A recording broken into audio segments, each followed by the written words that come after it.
again, everyone. Scott Pyre Popcorn fan here, and in this video, this is probably going to be my last video for a little while, just as a bit of an announcement, because I will be going on vacation to North Carolina and South Carolina with my family. We're actually leaving pretty soon, so I'm going to try and make this video not too long, but I am finally going to be reviewing Fear Street Part 3, which I saw last Friday. So let's get into this. Fear Street Part 3, it's kind of a mixed bag for me, because I enjoyed it, and I think it did a good enough job, like, concluding the trilogy and answering all the questions that we've had throughout all the first two films. And in some ways, I think this movie helps improve Part 1 in a lot of ways, because in Part 1, you have a lot of questions near the beginning and the middle of that movie, and I think with what this movie was doing, answering some of the questions, it helped improve some of the things that you had questions about in that first film.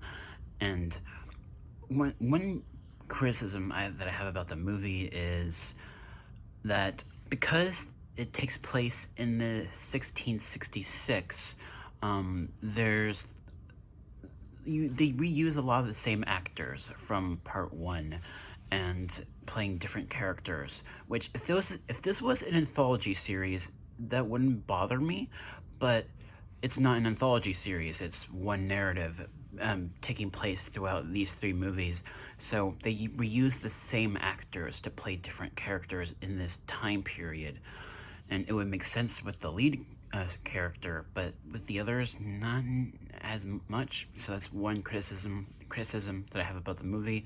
And also, because it takes place in 1666, it's not trying to pay respect to slasher movies really with this movie, because it's taking place during a certain time period where the Salem witch trials were very much main theme of the movie because of the time period that it took place in. And I liked it. Like, I liked the setting, I liked the atmosphere. I thought they did a good job with that. And also, I think they did a really good job, like, concluding the trilogy, because in the third act, it kind of goes back to the 1994 setting, and we see this sort of climax with what was really going on, who the real bad guy was, and I thought that was interesting. So yeah, I guess I will talk a little bit about spoilers here. Know that all three movies are out on Netflix, because there's this witch, and in the first two films, it's implied that this witch cursed Shadyside, and she has been cursing Shadyside for the past few thousand years.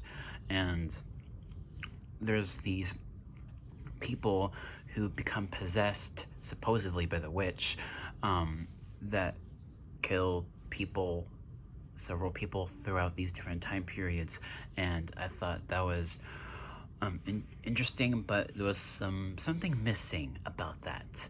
And then we got that answer in this third film, and I thought they did a good job answering that question and who was really behind everything. And we see who it is. We see this cop, the Sheriff Good, who's the main bad guy, and he was the one pulling the strings. And it was his bloodline of his family who were the real threat, because they were just trying, his ancestor Solomon in 1666, he was the one that started the whole thing, because he was the one that made a deal with a demon.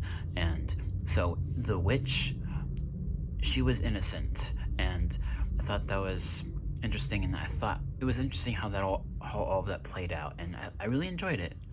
It's just not as good of a film to me as the previous two films, and that's really my main thoughts about all of this and some of the spoilers. I don't mind talking about spoilers here, because this is the third film in the trilogy, and all three films are out on Netflix now. So yeah, if I had to give a grade for Fear Street Part 3, 1666, I would give it a B. That is my grade for this movie. Thank you guys so much for watching. So I might not, I'll probably be gone from YouTube for a while, mainly because of being on vacation. So yeah, thank you guys so much for watching. Wish me luck with my vacation. Hope I'll have a lot of fun. I'm seeing family in there, and so yeah, that'll be fun. Thank you guys so much for watching, and I'll catch you all in the next video. Peace.